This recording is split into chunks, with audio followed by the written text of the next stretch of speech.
ဒီစီကိုတောင်ကိုရီးယားနိုင်ငံဘူဆန်မြို့မှာနိုဝင်ဘာ25ရက်ကစတင်ခဲ့ပါတယ်။ဥက္ကဋ္ဌ Luis Bias Rodriguez ကအရေးပါတဲ့ကိစ္စရပ်တချို့တဲ့စီစဉ်ငင်းတွေကြောင့်သဘောတူညီမှုများရှိတဲ့ကြောင့်ဝန်ခံခဲ့ပါတယ်။စီနီပြောဆိုမှုအချိန်ပိုပြီးလိုအပ်ကြောင်းသူကဆိုပါတယ်။ဥက္ကဋ္ဌကတနင်္ဂနွေမှာပြန်လည်ပြင်ဆင်ထားတဲ့မူကြမ်းတစ်ကိုထုတ်ပြန်ခဲ့ပါတယ်။ဒီချက်တစ်ခုက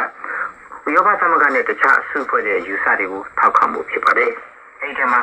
Rustic ထုတ်လုပ်မှုဖြတ်တောက်ရေးကမ္ဘာလုံးဆိုင်ရာရည်မှန်းချက်တစ်ခုချမှတ်ပြီးနိုင်ငံတည်တည်နေနဲ့အဲ့ဒီရည်မှန်းချက်အောင်မြင်အောင်ထောက်ပေးဖို့သူရဲ့အချက်လက်တွေနဲ့စီမံချက်တွေကိုအစီအခံဖို့တာဝန်သတ်မှတ်ရေးပါဝင်ပါတယ်။တခြားရေးဆွဲတာတစ်ခုမှာတော့နိုင်ငံထုတ်တဲ့နိုင်ငံတွေနဲ့တခြားအစုအဖွဲ့တွေရဲ့ပြင်းပြင်းထန်ထန်ဆန့်ကျင်နေတာကိုထည့်သွင်းစဉ်းစားပြီးအဲ့ဒါနဲ့ပတ်သက်တဲ့အန်တက်ချက်တွေကိုဆန်းစစ်ထားဖြစ်ပါတယ်။ Rustic မိုက်တွေဟာ2019ခုနှစ်မှာမက်ထရစ်တန်350တောင်းထိရောက်ရှိခဲ့ပြီး1000ပြည့်နှစ်ကတည်းကပမာဏနှစ်ဆပုံရလာခဲ့တယ်။ဂျပန်စံတော်ချိန်နဲ့အင်္ဂါနေ့မှာထုတ်လွှင့်ခဲ့တဲ့သတင်းဖြစ်ပါတယ်။ဂျပန်ရဲ့ Nippon Steel က USD ကိုဝယ်မဲ့စီစဉ်ကိုပိတ်ဆို့သွားမယ်ဆိုတာအမေရိကန်ရွေးကောက်ခံသမ္မတဒေါ်နယ်ထရန့်ကထပ်လောင်းပြောကြားခဲ့ပါတယ်။ထရန့်ကသူ့ရဲ့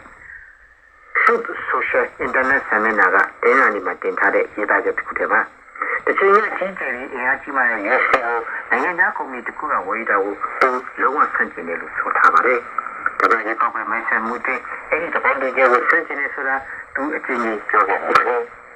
ဝယ်ရတဲ့ပတ်သက်တဲ့ကုမ္ပဏီတစ်ခုဟာမနေ့ကဒီဇင်ဘာလမှာသဘောတူညီခဲ့ပြီးUnited Steel Workers ကမှအဲ့ဒီစီစဉ်ကိုလုပ်ခဲ့ပါတယ်။အဲ့ဒီတည်းကကျွန်တော်ဆိုရတဲ့အခုနေမကုန်ဘူး။သဘောတူညီမှုရှေ့ဆက်ဖို့ဆုံးနေတယ်လို့ပြောလိုက်ထားကြောင်းNippon Steel ကကြားသိနေရပြောကြားခဲ့ပါတယ်။မိကနေတိုင်းရင်းမြုံနံကောင်းတဲ့ဝယ်မှုစီစဉ်ကိုစစ်ဆေးပါတယ်။ဒါကြောင့်ဒီအတွက်အနေရှိတဲ့လားဆိုနေပတ်သက်ပြီးအဲ့ဒီသဘောတူညီချက်ကိုပြန်လည်သုံးသပ်နေပါတယ်ခင်ဗျာ။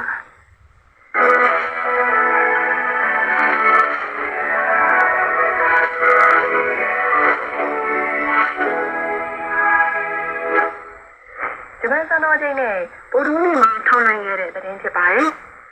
လူငယ်9နှစ်ကအသက်ခံခဲ့ရတဲ့ဂျပန်ဆရာဝန်နာကာမူရာတဲဆူဦးဆောင်ခဲ့တဲ့စီမံကိန်းတစ်ခုဖြစ်တဲ့အာဖဂန်နစ္စတန်မှာရှိတဲ့စေရေးပြီးတဲ့တူမြောင်တင်မှာရေတွေပြည့်နေပါပြီ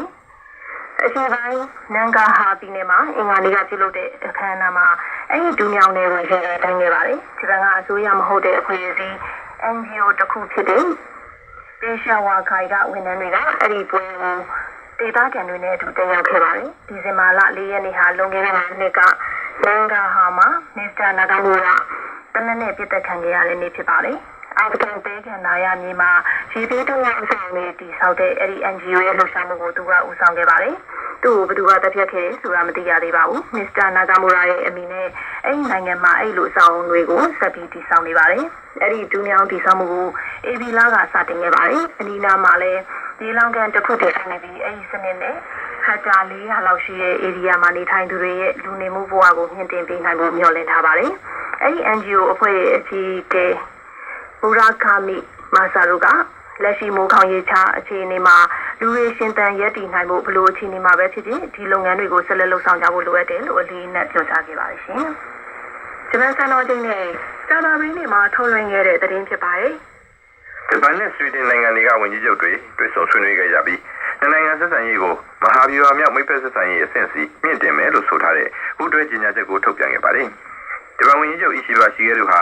ဆွီဒင်ဝန်ကြီးချုပ်ဦးခရစ်စတာဆန်နဲ့တိုကျိုမှာဗုဒ္ဓဟူးနေ့ကတွေ့ဆုံခဲ့ပါတယ်။ဆွေးနွေးပွဲအစမှာမစ္စတာအီရှိဘကဆွီဒင်ရဲ့နေတိုးဖွဲ့တဲ့ဝင်ရောက်မှုကိုဂျပန်မှာအရင်ဆက်မှုအများပြားရှိနေတယ်လို့ပြောကြားခဲ့ပါတယ်။ဂျပန်ဟာဆွီဒင်နဲ့လုံခြုံရေးပူးပေါင်းဆောင်ရွက်မှုကိုနည်းနည်းဆိုင်ဆိုင်လှုပ်ဆောင်လိုတယ်လို့သူကဆက်လက်ပြောကြားခဲ့ပါတယ်။ခေါင်းဆောင်တို့ဟာယူကရိန်းနိုင်ငံကအခြေအနေနဲ့ပတ်သက်လို့သဘောထားဖလှယ်ခဲ့ကြပြီး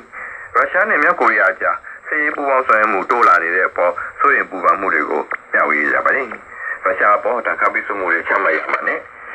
ယူကရိန်းကိုကူညီပေးရမှာပူးပေါင်းဆောင်ရွက်တော့သူတို့ကသဘောတူခဲ့ကြပါတယ်။ကာဝေးပစ္စည်းနဲ့ဒီပညာလွှဲပြောင်းရေးဆိုင်ရာသဘောတူညီချက်အပေါ်အခြေခံပြီးနိုင်ငံပူးပေါင်းဆောင်ရွက်မှုကိုမြင့်တင်မှာဖြစ်တယ်လို့သူတို့ကအတည်ပြုခဲ့ပါတယ်။မစ္စတာအီရှိဘာနဲ့မစ္စတာခရစ်စတာဆန်တို့ကမဟာဗျူဟာမြောက်မိတ်ဖက်ဆက်ဆံရေးနဲ့ပတ်သက်ပြီးပူးတွဲကြေညာချက်ကိုထုတ်ပြန်ခဲ့ပါတယ်။နိုင်ငံရေးစီးပွားရေးနဲ့လုံခြုံရေးပါဝင်ကျပြန့်တဲ့နယ်ပယ်ဒီမှာနိုင်ငံပူးပေါင်းဆောင်ရွက်မှုမြင့်တင်သွားမယ်လို့အဲဒီကြေညာချက်မှာဆိုထားပါတယ်။မြောက်ကိုရီးယားနဲ့ရုရှားတို့ကြားကဘယ်ဆိုမဟာဗျူဟာမြောက်မိတ်ဖက်ဆက်ဆံရေးသဘောတူစာချုပ်ဟာဗုဒ္ဓဟူးနေ့မှာစတင်သက်ဝင်ခဲ့ ခဲ့တယ်လို့မြောက်ကိုရီးယားအာဏာရအလို့သမားပါတီအာဘော်သတင်းစာကဖော်ပြလိုက်ပါတယ်။ကာဂဘရီနီတို့ရိုနိုစင်မွန်သတင်းစာမှာမော်စကိုမြို့မှာဗိုလ်ချုပ်နေကလက်မှတ်ရေးထိုးထားတဲ့သဘောတူစာချုပ်ကိုနိုင်ငံလဲလှယ်ခဲ့ကြတယ်လို့ဖော်ပြခဲ့ပါတယ်။နိုင်ငံကဒုတိယနိုင်ငံသားရေးဝန်ကြီးတွေဟာအဲ့ဒီလဲလှယ်မှုဆိုင်ရာစာရွက်စာတမ်းတစ်ခုကိုလက်မှတ်ရေးထိုးခဲ့ကြောင်းလည်းအဲ့ဒီသတင်းစာမှာဖော်ပြထားပါတယ်။ဒီစာချုပ်မှာနိုင်ငံတကာမဟာဗျူဟာတည်ငြိမ်မှုကိုအာမခံတဲ့အားကောင်းတဲ့လုံခြုံရေးဆိုင်ရာခရိယာစကားပလာတစ်ခုဖြစ်တယ်လို့အဲ့ဒီသတင်းစာကဆိုပါတယ်